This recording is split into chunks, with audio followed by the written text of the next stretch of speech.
Muy bien, vamos a empezar el seminario del día de hoy. Tenemos como invitado al doctor Cristóbal Vargas.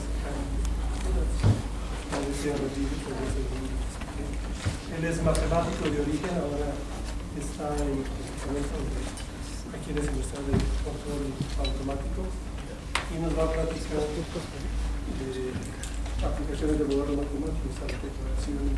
Sí, vamos a contar y medir. Es lo que vamos a hacer. Vamos a salir de la idea típica, normal y antigua de que la matemática nada más es contar y medir.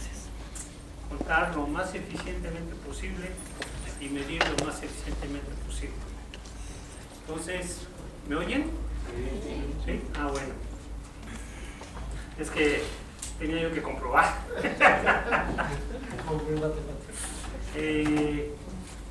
De hecho, dentro de las matemáticas hay una teoría que se llama teoría de la medida. Sin embargo, mucha gente luego no se da cuenta que la matemática es medir.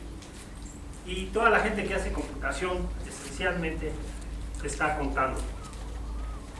Y lamentablemente la idea de contar y medir se nos ha perdido. La gente cree que la matemática es una ciencia abstracta que no sirve para nada. Y de vez en cuando hay algún físico que se acuerda que lo que está haciendo es contando y aplica algo de matemáticas. Y ahora los biólogos, no ahora, ya tiene años, realmente tiene muchos años, biólogos y físicos y matemáticos que se han metido a las cuestiones de biología, pues han contado. Aquellos que han llevado un curso de ecuaciones diferenciales se han de acordar de un físico muy famoso que se llama Lotka. Lotka hacía biomatemáticas, entre muchas otras cosas. El problema de Lotka es que se metió en problemas. ¿Sí? ¿Qué problemas tenía Lotka? Pues a Lotka se le ocurrió decir que los mosquitos se infectaban de los humanos. Y pues eso iba en contra de un premio Nobel muy famoso que se llamaba Ross, en cuyos modelos matemáticos jamás puso el hecho de que los mosquitos se infectaran de los humanos. Y como Ross era Mr. Mosquito, pues a Lotka le fue bastante mal. Pero hay otras gentes que también trabajaron en este tipo de cosas. Otro famoso matemático fue Volterra. ¿Alguien ha oído hablar de Volterra? Sí. Las ecuaciones integrales de Volterra. Bueno, Volterra hacía algo que se llamaba viscoelasticidad. Ahora más bien la gente lo conoce como reología. Es el tratado de los reos, que es el tratado de los presos, ¿no? Bueno, no es cierto, reo de flujo. Entonces el tratado de los fluidos. Le pusieron un nombre muy extraño, reología, habiendo mecánica de fluidos, habiendo dinámica de fluidos. Pero es que los químicos no querían tomar cursos de mecánica de fluidos. Entonces los químicos que estaban haciendo viscoelasticidad dijeron, cambiémosle de nombre. Entonces en mecánica de fluidos lo ponemos en griego y nos queda reología, el tratado de los fluidos. Todos los químicos de todo el mundo unidos estudiaron la reología, porque ya pensaron que no estaban haciendo física, que no estaban haciendo mecánica de los fluidos. Una persona que estaba haciendo reología era Volterra y tenía que quedar bien con los suegros. Entonces, como el cerebro estaba contando los tiburones del mar Adriático después de la guerra, pues entonces Volterra tenía que hacer méritos, le ayudó al suegro y entonces entró al campo de la biomatemática, diríamos ahora. Entonces, la biomatemática ha estado ahí por siempre. Maxwell estudió biomatemática, también hizo reología, y muchísimas personas más han estado en todos estos campos. De hecho, los pueden encontrar en todos lados porque lo único que estamos haciendo es contar y medir. Entonces ahora vamos a recordar un típico juego que jugábamos en la primaria. Entonces, a ver, sale un camión de una terminal y lleva 10 personas. En la siguiente parada se bajan 5 y se suben 5. En la siguiente parada se bajan 3. ¿Cuántos pasajeros lleva ¿Con cuántos pasajeros llega el camión? 7. Algunas personas dicen 8, porque cuentan al chofer, ¿verdad? No, como no preguntamos por personas, sino pasajeros, entonces, ¿cuál es la respuesta correcta? 7. Y eso lo podemos hacer en cada una de las paradas del metro. Contamos cuántos salen de Indios Verdes, cuántos llegan a la primer parada, cuántos se bajan, cuántos se suben, ¿sí? Cuántos se mueren en el trayecto de Indios Verdes a la primer parada. Entonces, ¿O cuántos nacen? Entonces ya no se bajan si están muertos. Si están muertos los quito de la población, ya para qué me sirven. No, salvo que haga yo galletas verdes con ellos. Pero, ¿y qué pasa si una señora da a luz? Ahí, pues voy a tener un pasajero más. Lo primero que dicen es, ay, ¿a quién le va a interesar un bebé que nazca ahí? Bueno, si ustedes se ponen a leer el periódico, van a ver que no es tan infrecuente como se dice ahora, que nazcan bebés en el metro. Y nacen muchos bebés cerca de las estaciones al centro médico. Y cuando menos hay uno cada 3 meses. Un bebé que nace en el metro cada 3 meses. Puede ser que haya muchos más, porque muchos datos no se toman en cuenta. ¿Cuál es el primer problema que estamos viendo? Es el problema de contar. Tenemos que contar, sabemos contar. Yo, por ejemplo, me quedo admirado de estos gringos y su juego de béisbol, que saben que fulanito de tal pega tantos jonrones con bateador zurdo, cuando el aire viene de izquierda a derecha, pero si le ponen pitcher derecho, el cuate ya no da ni una, y cosas de ese estilo. Y luego, si ustedes han visto un juego de béisbol, se hace medio aburrido, que el manager ofensivo manda a un bateador, el manager defensivo cambia de pitcher, el pitcher tiene que calentar el brazo, y justo cuando va a lanzar la primera bola, el manager ofensivo cambia de bateador, ¿verdad? Y llega un momento dado que el juego se hace aburrido, largo. Sin embargo, parecía un juego de ajedrez. Y realmente lo que está pasando es que están basados en las estadísticas de qué bateador es el que está en el home plate, cómo ha bateado en los últimos 2 años, contra quién y cosas de ese estilo. Entonces ellos han contado de toda su vida han contado. Cuando alguien quiere estudiar un volcán, ahora es más fácil porque se meten aquí al internet y andan viendo muchas fotos de volcanes, pero hasta hace pocos años había que ir a Inglaterra, y en Inglaterra lo que tienen era un archivo de pinturas. No iban a una escuela de pintura, iban a un centro científico y tenían ahí un archivo de pinturas. Y lo que pasa es que, ¿alguien ha visto una película de volcanes? Así, una famosa. Volcano. Pico de Dani. Otra más vieja. ¿Eh? Volcano. El hundimiento de Japón. Ajá, más vieja. Krakatoa al este de Java. Esa de Krakatoa al este de Java. Pues resulta que había un pintor que pintaba de 1 a 2 pinturas diarias. Y lo que iba pintando era lo que veía. Entonces la gente que se dedicó a vulcanología iba a Londres, a este museo, a este centro científico, a ver las pinturas. Si no había cambio, solamente había una pintura al día. Pero si había cambio, había hasta 2 pinturas al día. Era un pintor que arriesgó la vida y se murió, igual que el gobernador de la isla, y su bebé, y su esposa, pero quedaron archivos de cómo es la erupción de un volcán. Entonces lo que estaban ellos era midiendo colores, de hecho, estaban plasmando colores. Bueno, este señor, este pintor, plasmaba los colores y de esa manera la gente podía saber más o menos qué tipo de temperaturas estaban esperando y cosas por el estilo. Y durante un siglo o poco más, toda la gente iba a Londres a ver estas pinturas. Entonces lo que tenían ahí era un conjunto de datos, ¿verdad? Medidas en base a pinturas. Nosotros tenemos un poco de problemas en cuanto a datos. Si a mí se me ocurre preguntar cuánta gente muere en México de cáncer, la respuesta es un poco complicada, porque casi todos los médicos apuntan en la hoja de defunción paro cardíaco. Las familias son capaces de dar dinero extra a un doctor para que no ponga cáncer. Entonces, de alguna manera, la palabra cáncer se ve como un pecado y la gente no quiere que se sepa que el hijo, la hija, el papá, la mamá fue tan pecador, que Diosito lindo lo castigó con el cáncer.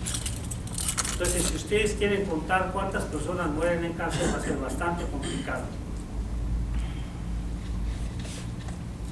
De hecho, no sabemos cuántas gentes mueren a balazos, ¿verdad? 50,000, 60,000, los gringos dicen 150,000. Ahorita hay una organización internacional que dice que mínimo van 80,000. Entonces, ¿cuántos muertos? ¿Quién sabe? ¿Cuántos mueren de cáncer? ¿Quién sabe? Y todo el problema que nosotros tenemos en el país está referido a contar y medir. No sabemos contar, no sabemos medir, o no nos conviene contar ni nos conviene medir. Bueno, entonces este juego de cuántos se suben, cuántos se bajan, cuántos quedaron, es el mismo juego que ustedes han hecho toda su vida cuando tomaron el curso de física de primero o segundo de secundaria. Es el mismo curso de contar y medir que llevaron en preparatoria bajo el nombre de física o química o biología. Es el mismo juego que jugaron en la carrera cuando llevaban sus cursos de fisicoquímica o de químico-física o de bioquímica o química biológica o fluidos o electromagnetismo.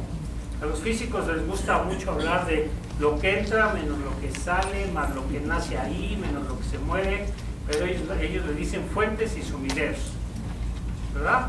Pero no es más que eso, es cuántas gentes se suben a la cajita feliz del metro, cuántos se bajan, cuántos vuelven a subir, cuántos se metieron por la ventana, cuántos se salieron por el techo, cuántos se murieron. ¿No es peligroso ese reduccionismo? ¿Por qué? ¿Por qué va a ser peligroso? No me estoy contando. ¿Qué es lo que hace el gobierno del Distrito Federal para saber si tiene que mandar un convoy de 15, un tren de 15 vagones o de 14 o de 10? ¿Qué es lo que hace? A las 7 de la mañana manda un tonal de muchachos becarios del CIMESTAF y los pone en las estaciones, y los muchachos becarios están diciendo 1, 2, 3, 4, 5, 25, 50, 150, se bajan 75, etcétera. Se murieron 3, etcétera. Eso es lo que están haciendo los muchachos del CIMESTAF becarios en todas las estaciones. Están contando y cuentan a las 7 de la mañana, a las 8 de la mañana, hasta las 12 de la noche. ¿Sí? Perdón, lo que pasa es que eso es estadística, es una parte de No, las no es matemáticas. estadística, es contar. Termino. A ver. Decía del reduccionismo de lo que está diciendo de la física. Sí, lo mismo. Fuentes y sumideros. Es lo mismo. Están contando. Ellos cuentan electrones. Ahora, lo que pasa es que la física puede ser más difícil. En el primer año de física le digo al alumno, vamos a medir la corriente, son tantos electrones por minuto por unidad de longitud. Y el muchacho dice, ¿cómo con todos los electrones? Aquí la ventaja es que tengo 1, 2, 3, sí los puedo contar fácil. En la física contar los electrones va a ser más difícil, pero es lo que está haciendo. Lo que pasa es que el maestro de física le va a decir, no, es que lo vamos a hacer de manera indirecta. No, aquí estoy contando gente que se sube a un tren. Y en base a ese número de gente que estoy contando, yo voy a decidir si voy a mandar un tren de 15 vagones, de 14 vagones, si voy a mandar vagón para mujeres o no. ¿Cuántas mujeres se suben? A lo mejor 2. ¿Mandaré un vagón? No. Dígame. Pero por ejemplo en lógica, ¿qué cuenta y qué mide en lógica? No sé lógica. Yo nada más cuento naranjas, cuento sandías, cuento personas. Eso es lo que yo cuento. Y los números cuánticos que me mencionan los físicos no son más que los naturales. El 1, 2, 3, 4, 5, 6. No, son los mismos. No necesito andarme haciendo la vida pesada. ¿De dónde viene contar? De poner piedras, cálculos. Por eso tengo la palabra cálculo. Tengo cálculos en una gorra y luego tengo tantos borregos como piedras. Al día siguiente llego en la mañana y debo de sacar tantos borregos como piedras.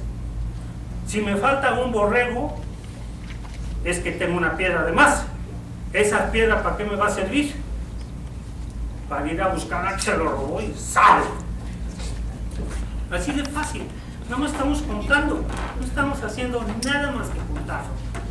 Aquí, ¿cuántos hay? Pues cuento. 1, 2, 3, 4, 5, 6, 7, 8, 9, 10, 11, 12, 13, etc. Y ya, no hay más. Y yo tengo que saber cuántos lápices surten en el CIMESTAF cada año. Y luego si a cada profesor le pregunto, ¿cuántos lápices usaste en este año? ¿Cuántos usaste? El número de lápices que usaron los profesores tiene que ser igual al número de lápices que llegaron menos los que se usaron. Y yo voy a tener un resto. Y eso lo calculo fácil. Si el resto es 0, quiere decir que los profesores usan muchos lápices. Eso es programación entera, doctor. Eso es contar. Es lo que me enseñaron en primaria. No le ponga más nombres. No se va a hacer más elegante por usar más nombres. Estamos contando. Voy al mercado, compro 40 kilos de papas y aquí traía 100. ¿Cuánto me debe sobrar? ¿Quién sabe cómo está el kilo de papa? Yo traía 40. Ah, claro. Debí de haber dicho 40 pesos de papas. Traía 100 pesos, compré 40 pesos de papa. ¿Cuánto me debe sobrar? 60. Eso no es programación entera, es contar. Es lo que me enseñaron en primaria. Es primaria. Primer año de primaria, segundo año de primaria, sexto año de primaria, me lo repiten en primero de secundaria y cuando llego al doctorado no sé hacer fracciones. ¿Sí? Entonces, vean lo más fácil, cuenten, los físicos cuentan, los químicos cuentan, los biólogos cuentan. ¿Es difícil contar? Sí. Si tengo que estar en un microscopio 14 horas para ver cuántas amibas hay ahí, pues después de 4 horas quién sabe que esté lloviendo y quién sabe que esté contando. Pero están contando. Eso es lo que está sucediendo. Contamos, nada más. Puede ser que no nos convenga contar. Eso es otro anuncio. Eso, como decían en las 1001 noches, es otro cuento, ¿verdad?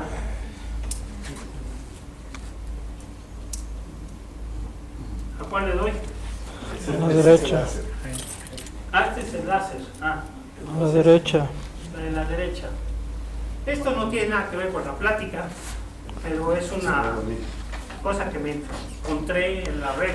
Lamentablemente no tiene nombre, nada más dice washing hands y se ve a una dama lavándose las manos. Y lo que vamos a hacer es contar. Pues al tiempo T tenemos una cantidad de cosas, Q de T. Pueden ser electrones, pueden ser biólogos, pueden ser físico-químicos, pueden ser señores en un tren, pueden ser señores en un camión, pueden ser lagartijas. No me importa lo que yo cuente. ¿Sí? Yo voy a hacer un conteo. ¿Sí? Entiendo la idea de ser provocar. No estoy provocando. Bueno, eso es un punto de vista. Y lo que diría nada más es que eso es nada más parte de la historia, lo que usted dice. Claro. Y habría que reconocer eso para seguir tranquilos por su tren de ideas, de que si usted cuenta en física, en química o lo que sea, tiene atrás un modelo. Sin modelo, contar no tiene sentido. No, no, o sea, aún sin modelo cuento. ¿Cuál modelo tengo aquí? Eso. 1, Pero 2, 3, 4, no, 5, pero, 6. No se salga de... usted está provocando este tipo de discusión, pues sigamos por esa línea. Sí, sí, pero no hay ningún modelo ahorita. No, Pues ahorita estoy hablando de contar. Por eso yo lo que le estoy diciendo es que sería conveniente que aceptara que sin modelo no tiene sentido contar en la física. No. Yo creo que es al revés. es al revés. Uno cuenta sin modelo alguno. Si a mí me Pero si dicen usted no puede contar, cuántas chivas hay en ese corral, en física, bueno, no, pero usted no se reduzca a chivas. Si ¿por usted qué no? cuenta, pues porque no. claro que sí, las chivas, Usted está electrones, llevando las tornillos, cosas a donde quiere. lechuga. Pero si nos vamos a física, ahí al compañero físico le diría, y usted estaría de acuerdo, por eso mi insistencia, de que contar en muchos campos, sobre todo en los abstractos, tiene sentido cuando hay un modelo atrás. No, Si no hay es al modelo, revés. no hay conteo. El modelo le sirve para contar.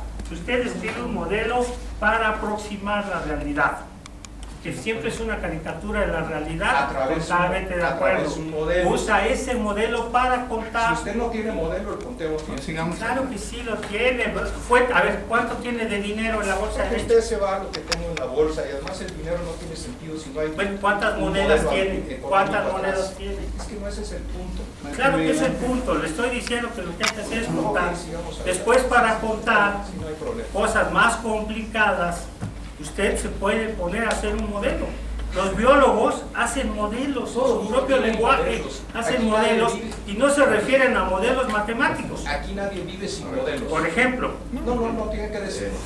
Nosotros sabemos que los modelos son de diversa índole. Hay muchos todos tipos. estilos, y en todos estilos son para aproximar Pero la no me diga realidad. que es contar, se reduce todo a contar, porque entonces estamos perdiendo Bueno, aunque tiempo. no lo quiera creer, si usted lo piensa con calma, va a llegar a que tiene que contar.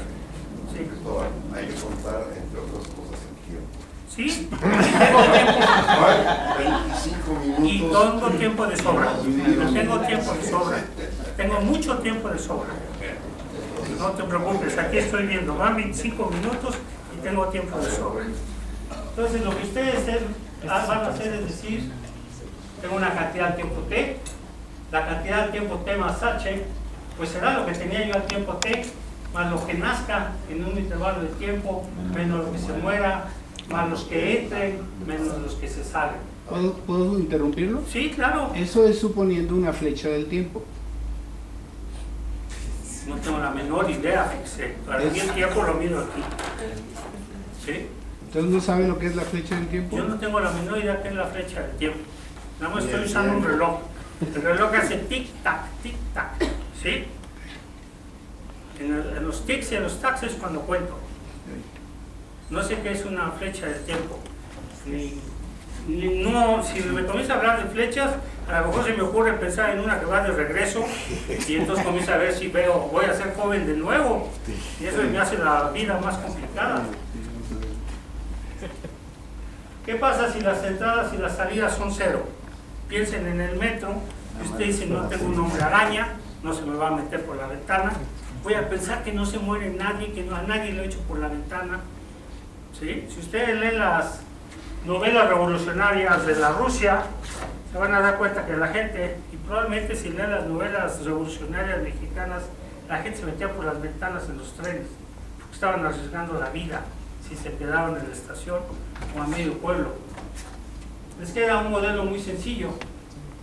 Q de T igual T más H es Q de T más los que nacen menos los que se mueren. Estoy pensando que no hay ni fuentes ni sumideros, para hacer la cosa así de sencilla.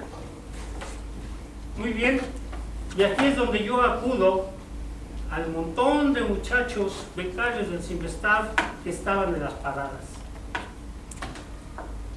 que estaban contando, que estaban apuntando, que me decían, entre las 7 y las 7:30 de la mañana se suben 500 gentes, pero a las 11 de la mañana se suben nada más 50. Y luego a las 6 de la tarde se suben 5,000, ¿verdad?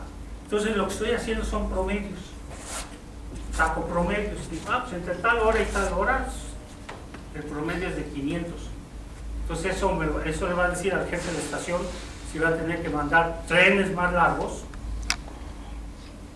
o trenes cortos pero más frecuentemente. Uno de los graves problemas que tenemos ahorita con el Metrobús es que no está mandando suficientes autobuses. Entonces, por eso son las grandes quejas del Metrobús.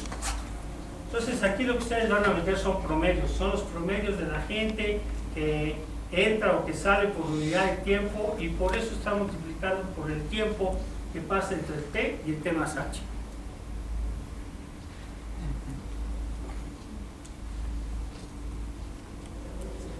ustedes pueden escribir este Q del T más H menos el Q del T, o pueden jugar con notación, esta es taquigrafía, y les queda esta cosa. Muy bien, esta es una ecuación en diferencias. Esta ecuación en diferencias ahora, con el uso de una computadora, se puede resolver muy fácilmente. En los tiempos de Euler y de Newton y de esas gentes tan inteligentes, esto no se podía resolver fácilmente. Aunque todas las ecuaciones de Newton que aparecen en su principio matemática son ecuaciones en diferencias.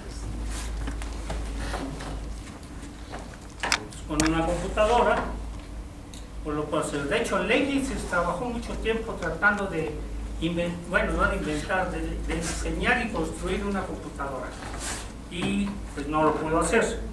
Después siguieron diferentes personas.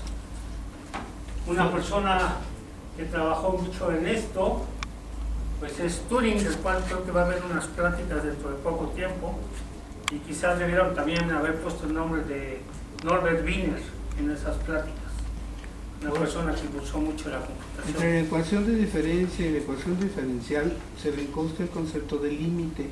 No, yo todavía no he dicho nada de límite. Yo nada más le dije que tengo la ecuación de diferencias y después puede llegar a esto. Ya este paso es un paso que antes se hacía todo el tiempo.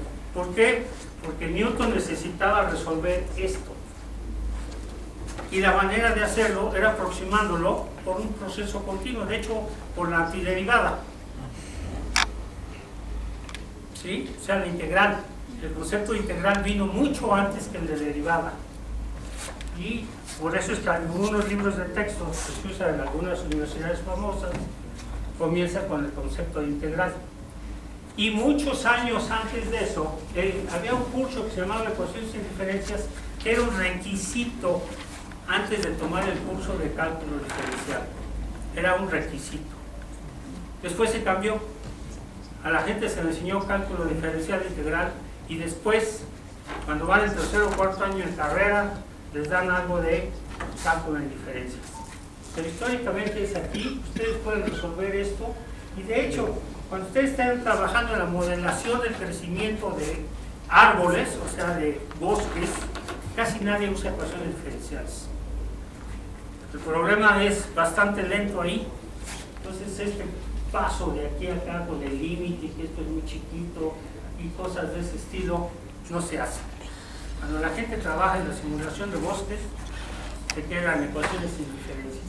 Y de hecho, esto dio lugar al número E.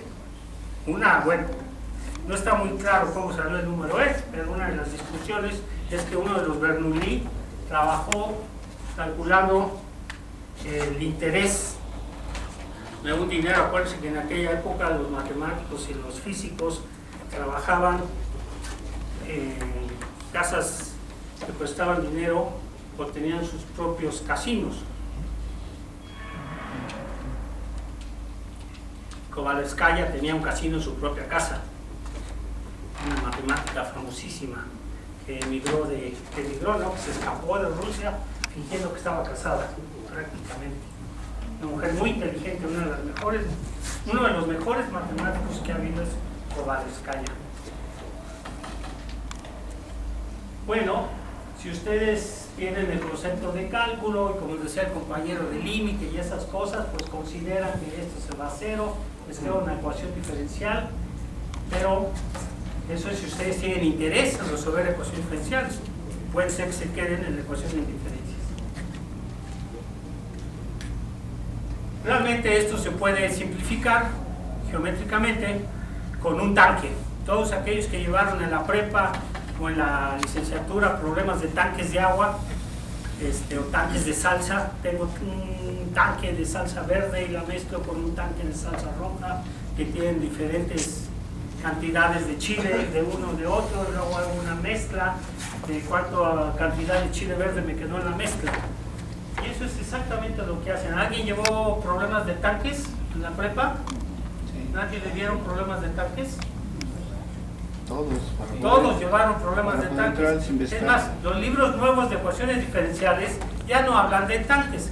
Ahora dicen, el lago no sé qué, el lago no sé cuánto, y el lago 3, y el 1 le pasa tantos galones de agua al lago 2, etc. Quitaron los tanques y pusieron lagos para hacerle sentir a la persona que estaba haciendo ecología. Entonces aquí tienen la idea, estos son los susceptibles, estos son los que se infectan, estos son los que se recobran, y eso me da la idea de que estoy haciendo algo relacionado con enfermedades por el lenguaje.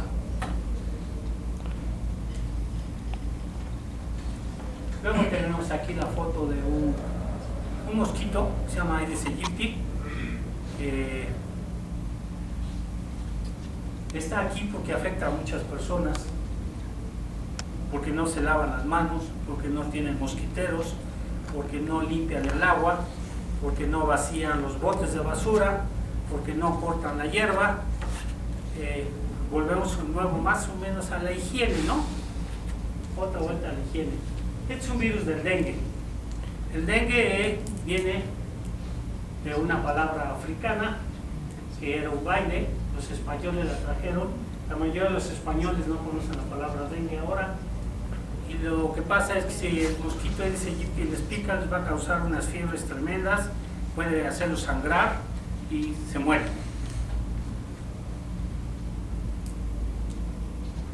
Esta es la distribución del dengue mundial. Como ven, ahí está México. En los años 80 el presidente de la República decretó que no había dengue en México. Y hubo graves problemas con ese tipo de... Pues es que fue por decreto. ¿Cómo? Fue por decreto. Fue por decreto. Y la gente que trataba de trabajar en dengue pues, se metía en problemas. De hecho, era más fácil conocer los datos del dengue a través de las universidades americanas que a través de la Secretaría de Salud. Esta es una chinche de agua. Esta vive en gran parte de México. Hay chinches de agua especiales para México. Viven en las palmeras generalmente. Se dejan caer en la noche y les da unos besucones que traen ciertas consecuencias. Este es el Trypanosoma cruzi. Esta es una de las consecuencias de que los pique una chinche de agua. Si ustedes ven a un niño que el ojito se le pone mal, si no es que los dos, lo más seguro, si viven en zona peligrosa, es que los picó una chinche de agua. Y la chinche de agua lo que pasó es que les pasó un trypanosoma que va a defecar. La chinche de agua va a defecar donde les pican. Bueno, no exactamente en el mismo lugar, muy cerca. El niño va a sentir comezón, se va a rascar y va a echar todo el excremento de la chinche en la herida donde lo picó, y después van a tener estas consecuencias. Estas consecuencias se están extendiendo en todo el país, y donde está el Infonavit o todas estas casas geo, se están causando unos problemas tremendos. Si vamos y contamos 1, 2, 3, 4, cuántos enfermos tienen este tipo de cosas, pues han ido creciendo en todos estos lugares en donde quitaron la floresta, los bosques, y pusieron casas que han quedado generalmente abandonadas porque la gente no las puede pagar, porque no hay ni mercados ni hay escuelas, y están a kilómetros, y a veces hay una tienda de Oxxo en la media entrada del fraccionamiento. Entonces les cuesta mucho trabajo ir a comprar ahí. Las casas se quedan abandonadas. Todos los animalitos que vivían en el bosque o en las llanuras o lo que sea, se meten a las casas. Y ahora en el área de Cuernavaca encuentran muchísimas casas en donde el animalito ya no vive en las palmeras, vive en los hoyos entre los ladrillos. Generalmente salen en la noche, pero en México hay unos de día. ¿Qué es lo que les puede pasar si les da la enfermedad de Chagas? Pues les puede afectar el corazón, el estómago, los órganos internos, y el problema es que tardan mucho en morirse. Tienen niños cardíacos de la edad de 6 o 8 años. Bueno, este es otro mosquito que les pica.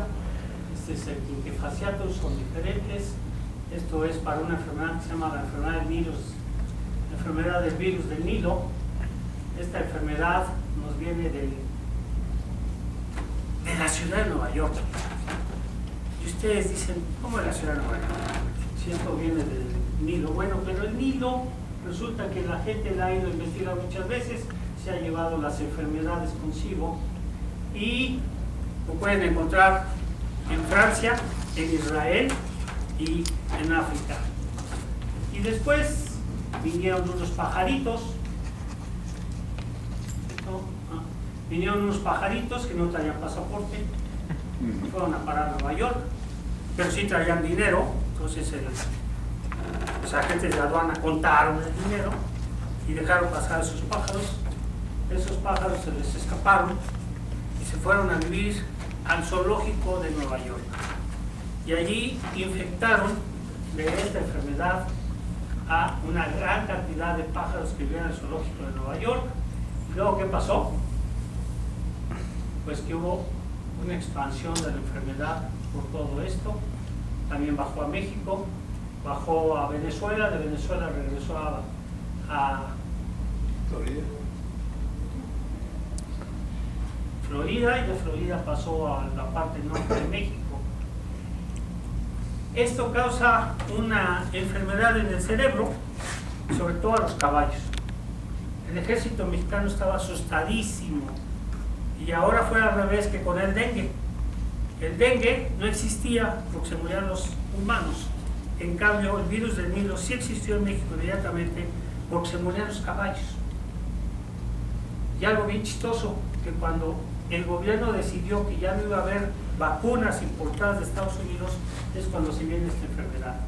Y ahora esto afectaba al ejército por todos los caballos que tiene el ejército mexicano. Entonces llamó a un grupo de biólogos para que atacaran este problema de cómo iba a distribuirse la enfermedad del virus del Nilo, sabiendo que aquí estaba en una forma muy peligrosa extendiéndose por todo el país. Y luego resultó algo así como la polio.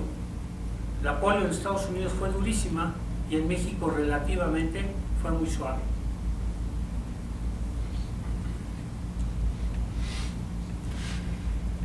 Una de las propiedades es que el vector más eficiente para pasar el virus del Nilo es el pool experience, y afortunadamente está centrado en esta área, queda un poco lejos de México.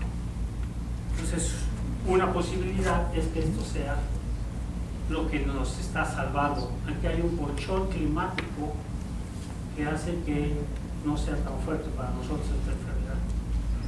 A los biólogos les gusta decir que hay protección cruzada y que hemos tenido tanto dengue, que tenemos el dengue 1 y el dengue 2 y el dengue 3 y el dengue 4, y con tantos dengues ya estamos curtidos, diría mi abuela. Ya estás curtido, no te pasa nada. Bueno, aquí hay algunas referencias elementales o muy antiguas pero importantes. Kermack y McKendrick es el libro, es el artículo básico sobre teoría de la epidemia, el artículo de Volterra, el de Lotka, es el libro de Lotka. Ross, donde pues viene la malaria. La malaria tiene otro nombre que era mucho más común en México que antes. ¿Cuál era? Paludismo. El paludismo. Hay mucha gente en México que cree que el paludismo ya desapareció, porque ya no oye la palabra paludismo. Pero realmente la cambiamos por una palabra que usan mucho los europeos y los gringos, que es el mal aire. Malaria. Paludismo viene de agua. Son los que viven en los pantanos, ¿no? Y al final de cuentas, pues el ejército francés se infectaba con el agua podrida porque los picaban. Si ustedes se preguntan cuáles son los grupos de estudio en epidemiología más fuertes en el mundo, ¿quiénes se imaginan ustedes que van a hacer? Si alguien dice, yo quiero estudiar epidemiología así en el mejor lugar del mundo, los 3 mejores lugares del mundo, ¿a dónde creen que irían a parar? Inglaterra, ¿cuál otro? Francia. Estados Unidos. Los países invasores. Exactamente, los países invasores. A mí lo que me interesa en el juego de fútbol soccer es que el jugador que se cae o lo levanta a patadas o lo saca. ¿Sí? ¿Han visto cuando se cae un jugador? el entrenador está como loco, porque en ese momento el equipo tiene 10 jugadores en lugar de 11. Si yo mando un ejército a invadir a un país, por ejemplo los franceses que llegaron a Veracruz, lo primero que hicieron los franceses fue arreglarse con el presidente en turno para que los dejara salir de Veracruz. ¿Por qué? Porque se estaban enfermando de fiebre amarilla, ¿verdad? Y entonces lo que tenían que haber hecho los aztecas era haber mantenido a los españoles lejos para que los españoles no les pasaran las enfermedades que traían de Europa. Por eso vencieron. Por eso vencieron. Y fue lo que hizo el ejército americano con los indios americanos, ¿no? Les daba cobijas llenas de bichos para que se enfermaran. Entonces, ¿qué pasa si yo quiero modelar la enfermedad de... Me quedan 16 minutos. ¿Qué tiene que ver ahí con esa historia? No, eso nada más es un... La anterior. Son referencias muy generales de biomatemáticas. Ah, Por ejemplo, ustedes quieren estudiar difusión. ¿Por qué voy a estudiar difusión? ¿Cómo se propaga el virus del Nilo? A través de los pájaros. Los pájaros vuelan. Eso es difusión. Entonces, si yo quiero estudiar el virus del Nilo, voy a tener que estudiar difusión. Y Kolmogorov, Petrovsky y Piskunov son tres grandes matemáticos. Kolmogorov yo creo que todo el mundo lo ha oído. Al menos todos los físicos han oído hablar de la teoría Camp. Trabajó en biomatemáticas. Y este es uno de sus grandes artículos. Tiene que ver con la difusión. Pero puede ser difusión al calor, puede ser difusión de mugre, difusión de enfermos, difusión de pájaros, cómo vuelan los pájaros y cómo se va cambiando una enfermedad. ¿Pica? ¿No pica? Una enfermedad que empieza por aquí, se va difundiendo por todo este país hasta que llega acá. Y cuando el virus empezó aquí, prácticamente no afectaba a los humanos. Conforme fue pasando el tiempo, empezó a afectar mucho a los humanos. Entonces, difusión sirve para eso.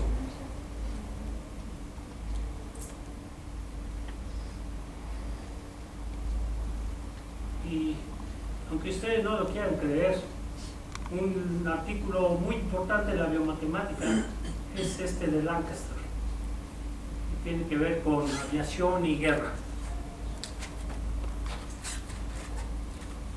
¿Qué pasa si quieren modelar la enfermedad de Chagas? Pues lo que tienen que hacer es contar.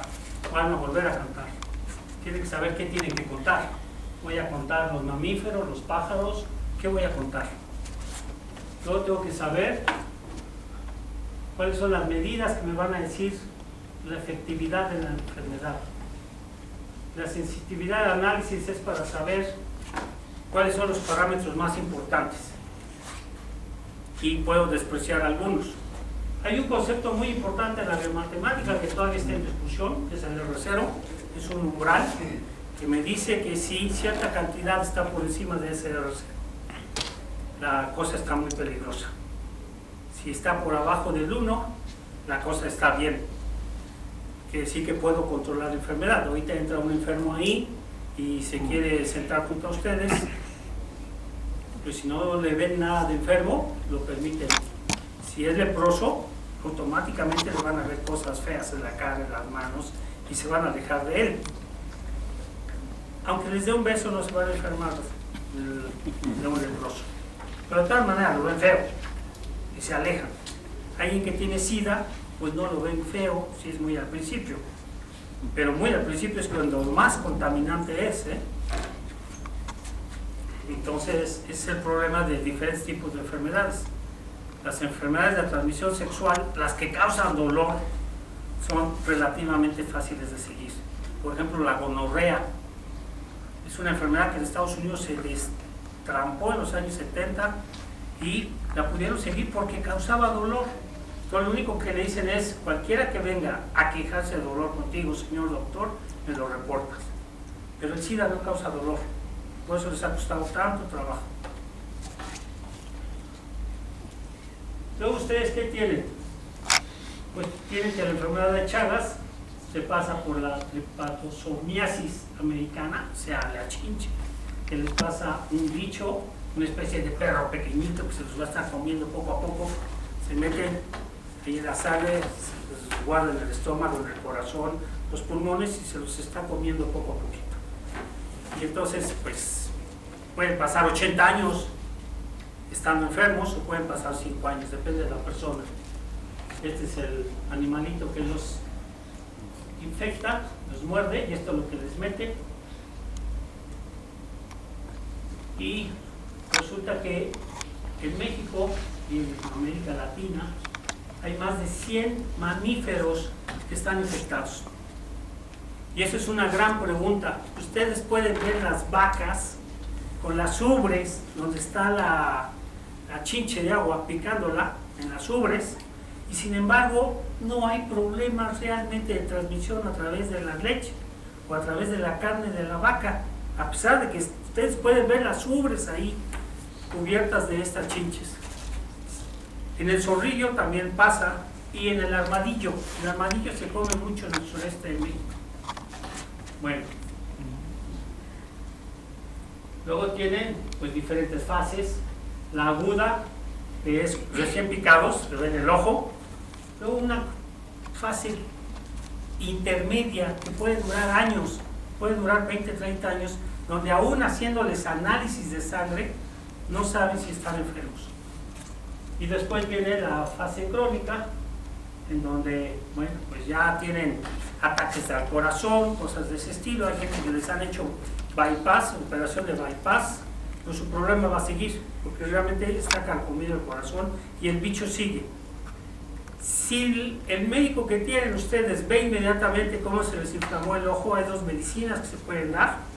Ninguna de ellas se produce en México. De hecho, ninguna de esas 2 medicinas, aunque son baratas, se consiguen en México.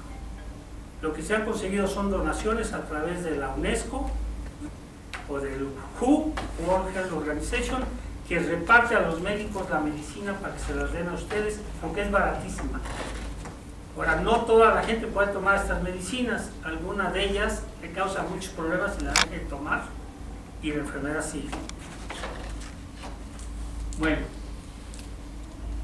¿dónde hay? Pues hay en todos lados, prácticamente, hasta en el sur de Estados Unidos. Hubo un grupo de gente que se juntó y dijo: tenemos que acabar con estas cosas. Bueno, ¿cuál es lo primero que tuvieron que hacer? Pues lo primero que tuvieron que hacer fue hacer limpieza en las casas y las donaciones de sangre. Ahora en México hay algunos hospitales donde ya checan si ustedes cuando van a donar sangre traen chagas o dengue o alguna otra enfermedad, pero no en todos. El porcentaje de hospitales que hacen estos estudios es muy pequeño, De hecho, ha habido grandes discursos entre el World Health Organization y el gobierno de México en el sexenio pasado y en lo que va de este, porque la gente de medios internacionales dice que no han estado estudiando la sangre como debe de ser. Bueno, todavía tienen ustedes algo muy importante que está atacando a la gente que vive en Latinoamérica. Números más o menos seguros son de 16 a 18 millones de personas y 20,000 muertes cada año y 100 millones en riesgo. Pueden ser mucho más, Esos son los números bajos. No hay vacunas, la droga es efectiva solamente en el estado agudo, que es decir, al mero principio, y las medidas de control pues son las que nunca vamos a hacer. Eliminar el vector, analizar la sangre, tratar al paciente inmediatamente. Muchos médicos no saben ni qué carambas es esta enfermedad, igual que nos pasó con el dengue, y pues limpiar su casa siempre, lavarse las manos, etc. Alguien dice, pues ¿por qué no regalamos mosquiteros? Resulta que los mosquiteros en muchos países pobres, uno de ellos es México y la India, las mujeres jóvenes quitan el mosquitero y se hacen un vestido porque son blancos y con ese se casan. es parte de la cultura. Prefiero casarme de blanco con ese mosquitero que usarlo como mosquitero. Muy bien. Obviamente entre los pobres está peor.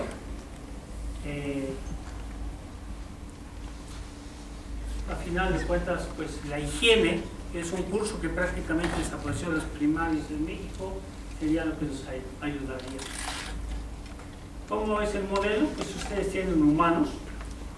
Los humanos son los susceptibles más los infectados de una manera, más los infectados de otra manera, de infecciones agudas, crónicas. Luego tienen los transmisores, o sea, los transmisores también se enferman, se dividen en casos. Tienen los no transmisores, que pueden ser animales, y pueden ser los vectores y las triatominas. Y luego tienen ustedes a los no transmisores, los humanos, los vectores, una razón de mortalidad, cuántos se mueren. Los gobiernos que dicen, si este número es pequeño, se me mueren pocos, pues no importa. ¿Sí? Las razones de infección son de este estilo. Los susceptibles cumplen con estas ecuaciones. Tienen ustedes una proporción de los que nacen, que ya están infectados. Al nacer ya puede estar infectado el bebé. Lo mismo le puede pasar a los animalitos que los pican, dependiendo de la enfermedad. Algunos se curan, otros no se curan. Tienen una muerte inducida por la enfermedad de cisma. Y les van a quedar un conjunto de ecuaciones de este estilo. 1, 2, 3, 4, 5. Todas son no lineales. Algunas son altamente no lineales. Tienen productos de variables.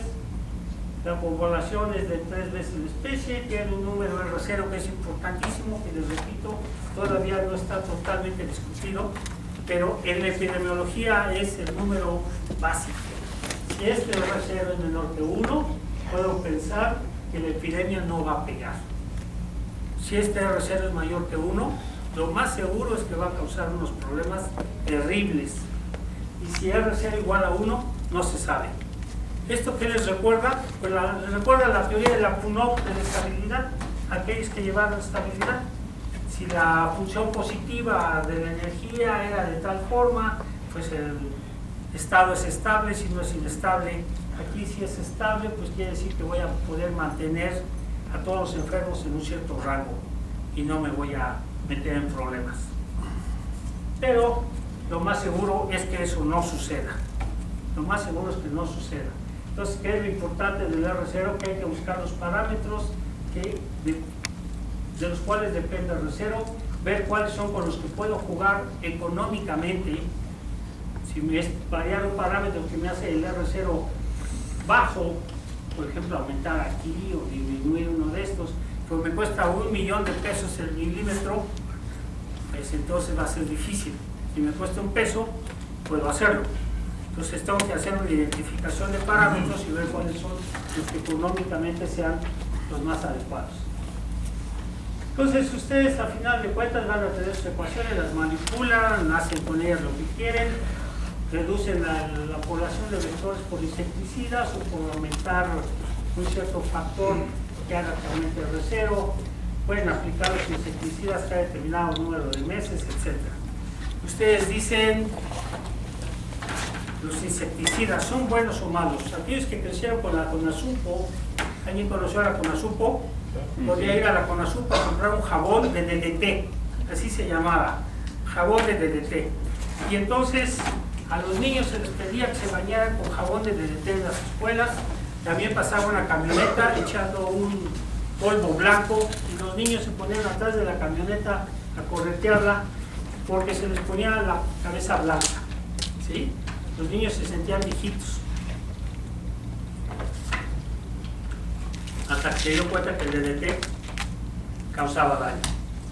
Y ahora usan otros venenos de ese estilo, y como todavía no estamos tan seguros si los jitomates genéticamente modificados causan daño o no, la papa genéticamente modificada causó el despido de un gran investigador en Escocia. Luego lo trajeron y corrieron al director del centro de investigación. Pues entonces no sabemos si lo que estamos comiendo, lo que estamos echando en las plantas nos va a hacer daño o no. Para eso hay algunas otras gentes lo que han dicho es, ¿por qué no convivimos bajo las enseñanzas del hermano de Asís? Todos juntos, el hermano lobo, y las gallinas, y las mujeres y los hombres. Entonces los mosquitos o los bichos que piquen van a picar a los animales. Entonces, más animales picados, menos humanos picados, más enfermos animales, menos enfermos humanos, pero eso funciona durante un cierto tiempo. Después de un tiempo, ustedes comienzan a ver que se comienza a voltear la tortilla. Y entonces van a tener enfermedades en donde la evolución de la enfermedad se les vuelve mucho más complicada por andar viviendo, como decía el hermano de Asís. Entonces, a final de cuentas, lo que van a tener es que no es tan bueno juntarse con las vacas, ni con los pollos, ni con nada de este estilo. Por un tiempo corto puede ser que sí. Un tiempo muy corto, meto al perro a la recámara, pues las pulgas le pican al perro, lo saco, ¿verdad? Y el perro se lleva las pulgas. Pero si siempre está ahí, ya tengo problemas. Con el virus del Nilo pasa algo por el estilo, van a tener sus ecuaciones, también son no lineales, son diferentes tipos de pájaros a los cuales los ataca, son diferentes comportamientos, a unos los ataca más que a otros. Por ejemplo, se creyó al principio que los cuervos eran los principales culpables. Resultó que los cuervos se morían rapidísimo, por eso los acusaron a los cuervos. Pero si ustedes se ponen a pensar, cuando viene la rabia, ¿verdad?, desde el lejano oriente y va avanzando por toda Rusia, ¿cuáles son los grandes problemas que tenemos? Cuando el virus es muy eficiente, no, porque mata a todos sus autobuses, a todos sus metros, a todos los animales los mata y ya no puede avanzar más.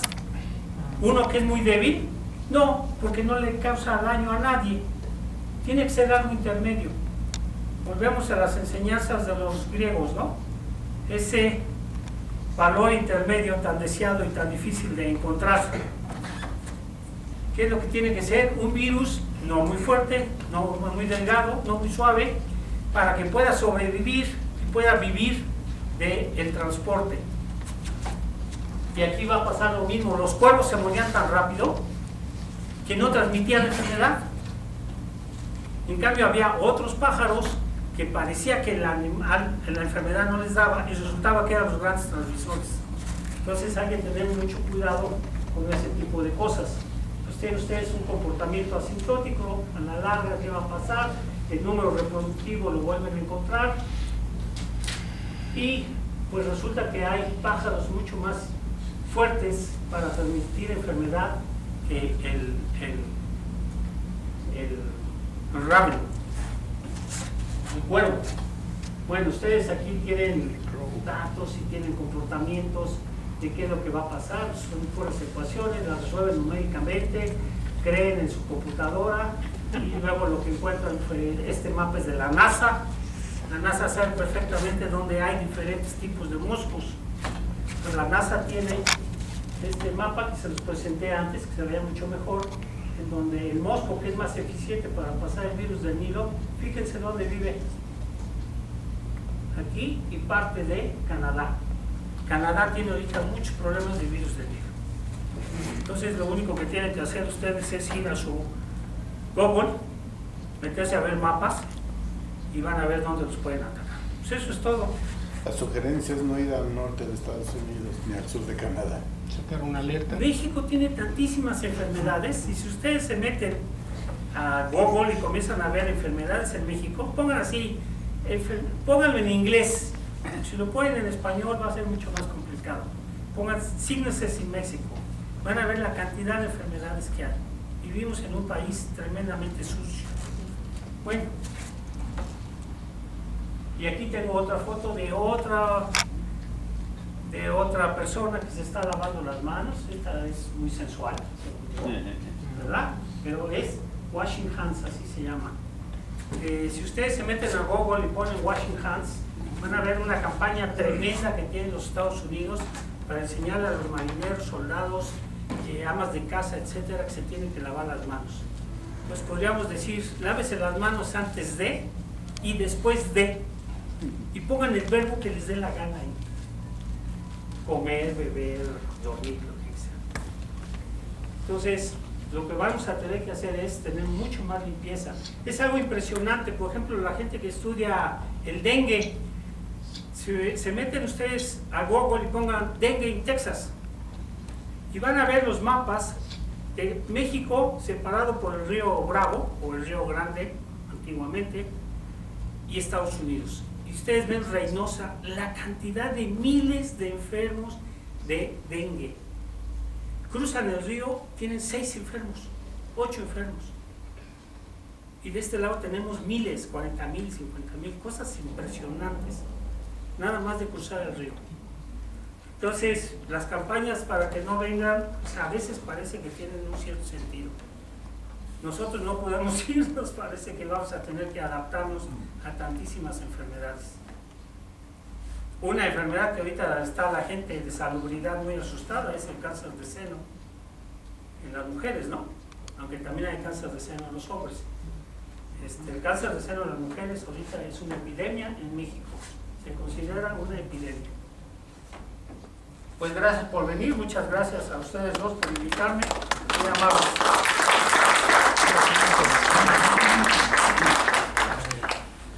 Bueno, si hay preguntas. El artículo que nos mostró, perdón. Sí, Eugenio. A ver, Cristóbal, muchas gracias por el seminario. Muchísimos datos, como es costumbre con los seminarios. Pero te preguntaría lo siguiente, a ver, este es un caso particular, un sistema lingüístico, y el motivo de tu interés es un flujo. no, mi interés fue por los enfermos. Por los enfermos. Yo conocí mucha gente en los 80 que presentaban una especie de catarro y no lo identificaba yo como catarro, como tengo unos cuates médicos que estudiaron en Francia y ellos me dijeron, oye, pues a lo mejor es dengue, entonces por eso me interesé. Y ese es el móvil, tiene más que ver con la pregunta. Entonces, y tú lo has estudiado de estas maneras y tienes ya un modelo matemático acerca de la propagación. Bajo ciertas condiciones. Bajo Todos ciertas. los modelos son bajo ciertas Sí, condiciones. entonces, una cosa que me gustaría que comentaras es si las condiciones de propagación del territorio nacional son distintas y encuentras diferencias de las condiciones de propagación. Las condiciones de propagación. No, permíteme que te Sí. en los territorios vecinos. Pues obviamente que sí, hombre. Bueno, entonces, Lo puedes ver de la siguiente forma. no, pero no tienes algunos mapas en los que se vea de qué manera varían. Y la segunda parte, Métete a Google, vas a ver en Canadá, tienen picos, 2 picos en Canadá, donde aumenta el número de moscos. Sí. También hay 2 picos en Europa, hay 2 picos en Estados Unidos. Los picos eran diferentes. A través de los últimos años, los picos de Canadá, que se parecían más a los de Europa, ahora se parecen a los de Estados Unidos.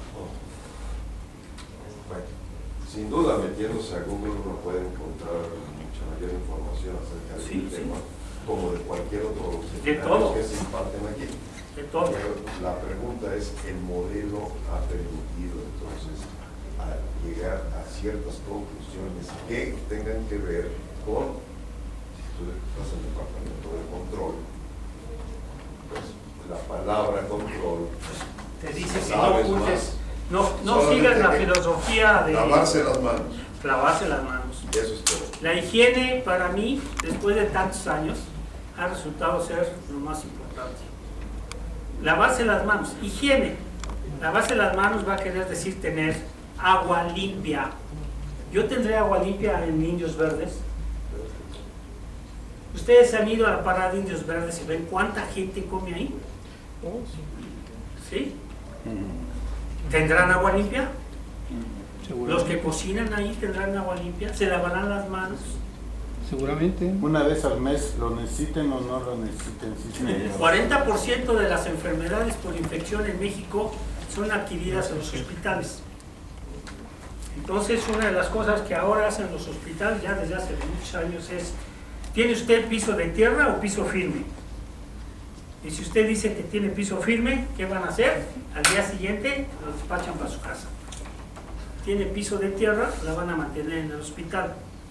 ¿Por qué no los quiero en el hospital? Porque hay muchísimas infecciones. Ahorita los americanos están haciendo una gran cantidad de estudios bajo el nombre de enfermedades en nosocomios. Resulta que en Estados Unidos la palabra nosocomio no se conoce. Entonces, pues, si ponen hospitales van a causar un tremendo pavor y quién sabe qué suceda. Entonces usan la palabra nosocomio.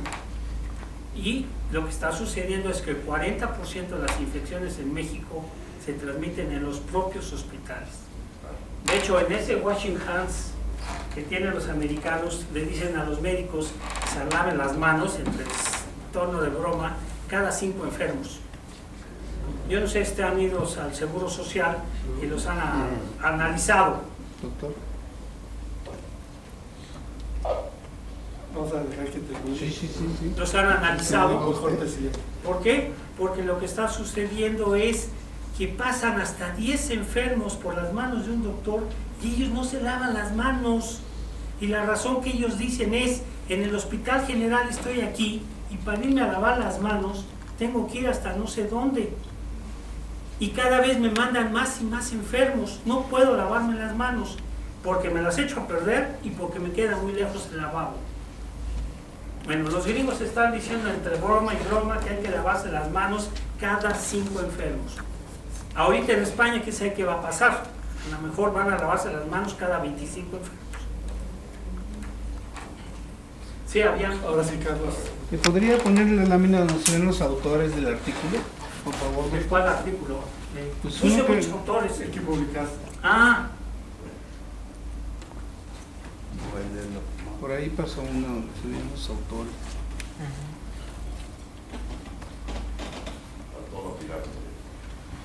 ahí hice algo malo, yo creo. Sí, no, y ahora tienes que moverlo. A la izquierda, Sí. igual. Uy, tan rápido, ¿no? Sí, eso es rápido.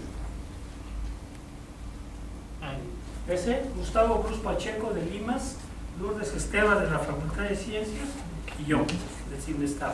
Sí, es que fue tan rápido que no vi los autores. Gracias. Sí, de hecho, ¿En qué año se publicó? la referencia completa, pues obviamente está en la mochila. ¿Dónde va a estar? Uno es el Mathematical Biodynamics o algo así. Está en la mochila. Toda referencia. Uno es en el Journal of Biological Dynamics. Se llama Multispecies Interactions in West Nile Virus Infections. Es un open journal. Entonces, y además, sí, es un open journal. Entonces, desde cualquier parte del mundo lo pueden ver. Y el otro se llama Mathematical Biosciences. Salió en mayo-junio del 2012.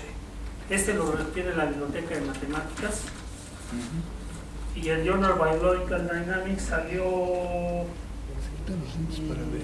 en abril del 2012. Y el Journal Biological Dynamics lo tiene la biblioteca. Gracias. ¿Alguna otra pregunta? Entonces, perdón, la enfermedad, ¿qué? El paludismo, no, la malaria, ¿se suele confundir con el catarro? ¿Lo que decías? No, paludismo y malaria son lo mismo. Sí, no, pero ¿cuál decías? El dengue. El dengue se El suele... cual no, oficialmente no habla aquí, pues se confunde con una gripe. Y para la mayoría de las personas es una gripe. El problema es que hay algo que se llama síndrome de shock. Cuando, por ejemplo, está infectado por un virus y luego llega otro virus, el virus 1 y el virus 4 o el 3, puede causarle un shock. Y entonces puede llegar al extremo de que con que le apachuran aquí en la piel o le pongan un torniquete, comience a sangrar. Y ya es difícil parar el derrame. Tiene que ir al hospital. Ahora, por ejemplo, en Cuba, que fue el primer país donde se presentó fuerte el dengue, más o menos la mitad de los habitantes de la isla fueron a parar a un hospital. No todos de un tirón, en un cierto lapso de tiempo.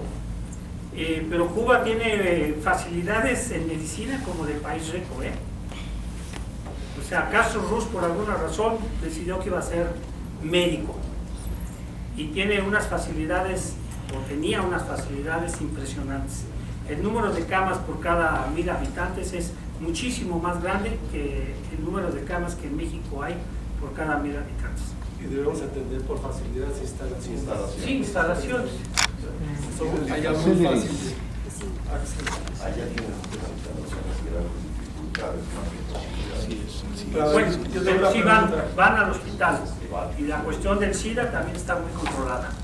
Hay veces que pueden llegar a sistemas draconianos para poner en orden esos problemas, pero como ellos dicen, somos una isla. No hay manera de parar estas infecciones de otra manera. Gustavo, yo tengo una pregunta para modelar, indicar requeriste de datos. Sí, ¿Los eso es pudiste lo más conseguir difícil. fácilmente? ¿O? No. Los datos en México son muy difíciles, muy difíciles. Los reales, Los de verdad. cualquier lado. No, de hecho, México prácticamente no publica datos, eso facilita las cosas. En los años 80 sí publicó datos sobre el dengue y era impresionante. Nosotros recibíamos el boletín de la salubridad cada semana y nosotros guardábamos toda la información y era impresionante. Por ejemplo, decían Sinaloa, X número de enfermos, en la siguiente semana Y, Z, W, etcétera. Lo sumábamos y teníamos 40. Cuando venía el informe mensual de salubridad, venían 3.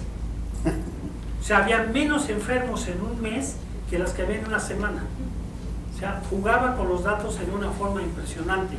Si ustedes andan buscando ahora datos de México, cuesta mucho más trabajo, no han puesto nada. Ahora es mucho más fácil conseguir datos de países como Colombia, Ecuador, Brasil. No, Brasil es impresionante, porque ellos han tenido un estudio de la epidemiología desde los años 900. En el Instituto Osvaldo López tienen una cantidad de información brutal. Chagas es brasileño, él fue el que descubrió la enfermedad. Y Brasil está mucho más adelantado que nosotros en epidemiología, pero por mucho. Ahora, ellos tienen problemas muy graves, ellos pasan aviones en el Río de Janeiro fumigando, y ahí sí le toca a todo el mundo. En ese sentido son muy democráticos. Claro está que lo más seguro es que vayan más a las favelas que a Copacabana, pero de todas maneras lo hacen por avión. Lo hacen por avión. Otra Brasil pregunta. tiene mucho más. En este artículo, doctor, me llama la atención, modelando la enfermedad de Chagas.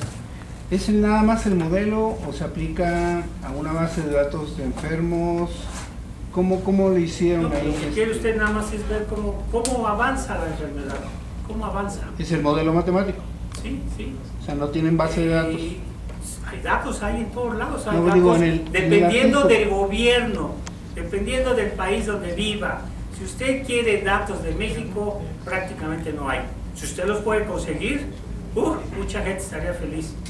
Ahorita hay una doctora que se apellida, ¿cómo se apellida? Está en medicina de la UNAM. Alzheimer. Se llama, en este instante lo tengo olvidado, en la Facultad de Medicina de la UNAM. Se dedica allí todo su grupo, lo único que han hecho en los últimos 20 años es Chagas. Y está medio perseguida porque hace un par de años México hizo un evento acerca de Chagas.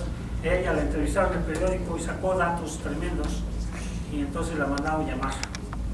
Y pues las orejas ahora las tiene más grandes. Paz, se apellida Paz. Pregunto porque si es el modelo nada más o lo probaron. ¿Qué quiere decir probarlo para usted? Contrastarlo con una base de datos y O ver. sea, yo no tengo un puente donde pasa un tren y si resiste el tren, ya siento que lo probé. De hecho, era un cuento de lectura muy famoso en los libros de lectura cuando éramos niños, del ingeniero que era muy responsable de sí mismo y va al pueblo y le dice, y ese puente va a aguantar, y él va y se para abajo del puente cuando pasa el tren. Entonces la enseñanza es que había que hacerlo lo mejor posible como para arriesgar la vida ahí.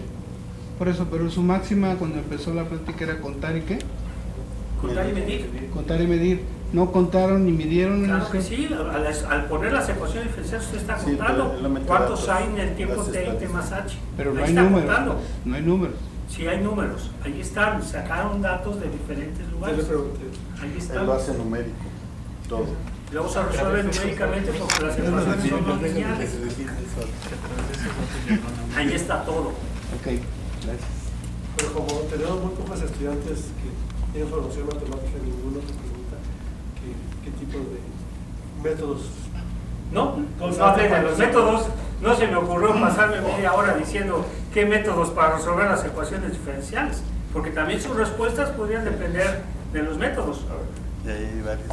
Ahorita tengo un alumno en control que está haciendo ver que el manipulador numérico llamado Simulink, que es la Biblia de control, si no se usa bien, es una cochinada. Pero si lo usan bien, es casi la panacea. Eugenio tiene. Sí. Es un comentario porque el doctor Vargas lleva años haciendo investigación realmente transdisciplinaria. Él es matemático de origen y el lenguaje que maneja son matemáticas, en fin. Pero se ha interesado en los problemas estos de las epidemias como un caso particular de flujos. Y entonces el enfoque que ha tenido es aprender toda la parte biológica necesaria para poder entender el texto biológico y poder aplicar los modelos. Entonces, para este seminario viene muy bien el ver qué tipo de investigación ya de origen transdisciplinaria se está haciendo en Silvestre, y el doctor Vargas es un ejemplo de eso. Él está haciendo investigación de ese tipo, saliéndose de su propia disciplina, yendo hacia otra disciplina y tratando de hacer ese puente. Que a veces es como el puente que acaba de decir del ingeniero, ¿no? Pero todavía sigue paradito ahí. A ver si no se te cae la cabeza. Los modelos son efímeros. Todos los modelos son efímeros. Lo podemos ver con Newton, y después vino Einstein, y Einstein después de la relatividad especial como que no es tan creíble. Entonces los modelos son efímeros. Ustedes estudian mecánica cuántica, es una teoría lineal. ¿Por qué a mucha gente no le gusta la mecánica cuántica? Porque es una teoría lineal. Matemáticamente es muy agradable. A los matemáticos les gusta mucho la mecánica cuántica. Están haciendo álgebra lineal. Pero si nos vamos a la relativista ya no tanto. Pues exactamente, llega un momento dado en que dice, ¿y será la naturaleza tan lineal? ¿Qué pasa con este otro tipo de problemas? Véanlo simplemente, la mecánica cuántica y 99 cuerpos, donde 99 ya es infinito, ¿no? Bueno, yo tengo dos comentarios antes de terminar, pero sí, es costumbre anunciar el tema del seminario de la próxima semana antes de terminarlo. Entonces, la próxima semana vamos a tener una colega de la UNAM, Jane Russell, que es especialista en bibliometría, sensometría. Nos va a platicar de algo muy interesante por Latinoamérica. Ahora se han puesto de moda las clasificaciones, los rankings de instituciones, de universidades. Se generaron en primer mundo, y como tal, entonces, a las universidades, a los centros de investigación latinoamericanos nos han tratado muy mal. Entonces, la UNAM, que es de las pocas instituciones que aparecen en estas clasificaciones por lo regular, se interesó en el problema, interesó a muchos rectores de universidades latinoamericanos, y tuvieron un simposio y vinieron muchísimos, como 50, entre 50 y 100 rectores entre mexicanos y latinoamericanos para entender y tomar una posición común al respecto. Y Jen estuvo presente en ese simposio, nos va a platicar un poco de el punto de vista latinoamericano. Ella es de origen inglés, pero profesora de la UNAM, con respecto a esos. Y nos va a proponer la creación, creo que lo tomó muy bien, como una conclusión, una propuesta de ese simposio, de un observatorio latinoamericano de ciencia y tecnología. Entonces nos va a platicar. Creo que a muchos estudiantes, de los estudiantes que tenemos varios de nuestro programa transdisciplinario, usan la bibliometría como uno de los métodos para llegar a estudiar su problema. Entonces nos va a platicar de eso. Y mis dos preguntas, comentarios son Primero, en la UNAM hay un grupo que se llama CENTRES, Centro de Ciencias de la Complejidad, donde estudian este tipo de... No, este tipo de cosas no estudian. No, Sí, no, no no. estudian epidemiología. Andan en otro tipo de cosas relacionadas con fractales. Son otras cosas. Bueno, y ¿no te interesó aplicar esto al problema de la influenza que tuvimos acá? El problema de la influenza, a mí no me interesó. A Lourdes Esteva y a Cruz Pacheco les interesó porque era un problema que casi los forzó el rector a meterse en ellos. Lourdes Vega en particular está aburrida de eso y dice que es pura tontera. Yo en lo particular, desde el principio que lo vi, yo seguí dando mis clases aquí. Me fueron a acusar con el director porque dijeron que los quería yo matar. Me parecía una estupidez que la gente pensara eso. Traían unas mascarillas asquerosas durante una semana y creían que con eso no iban a enfermarse cuando estaban enfermando a medio mundo con esas mascarillas. La prueba de ello es que se vio que los gringos no suspendieron clases más que en alguna que otra escuela donde la cosa estaba de la fría. Ahora, basta con meterse a Google y contar cuántas personas se mueren de gripe común en Francia al año, 16,000. ¿Cuántos se mueren en Estados Unidos de gripe común al año? Como 40,000. ¿Cuántas se mueren en México? No sabemos. Pero mi abuela decía, llega enero, llega el desviejadero. ¿Sí? Lo cual quiere decir que va a haber muchos muertos. ¿Cuántos muertos hubo por el H1N1? Cientos, 200, 300. Este año tenemos más muertos que el año del escándalo. Y nadie dice nada. Y nadie dice nada. El chiste es contar y luego usar la información. Se veía que ese H1N1, no sé por qué razón el gobierno mexicano hizo tantas estupideces y causó tantos problemas. Y ahorita tenemos mucho más muertos, o al mismo número de muertos al menos, que ese año. Y no pasa nada. Pero hubo un resultado interesante, la reacción de la gente. La reacción de la gente... Yo también le interesaba al gobierno. Ese es el problema. Exactamente. Esa es la respuesta. Esa es la respuesta. ¿Puedo dominar esta bola de burros, sí o no? Sí. Sí. Fácil. Ya está. ¿Alguna otra pregunta? ¿Comentario antes de...? Cuando dice burro, ¿se refiere a nosotros? A todos, a mí y a Haznos, todos. Señor, menos Todos. haznos. Fulano de Esa tal era la es el pregunta. enemigo público número 1. Ah, sí es el enemigo público número 1. Fulano de tal es el gran salvador del país. Ah, sí es el gran salvador del país. Bueno, pues le agradecemos entonces.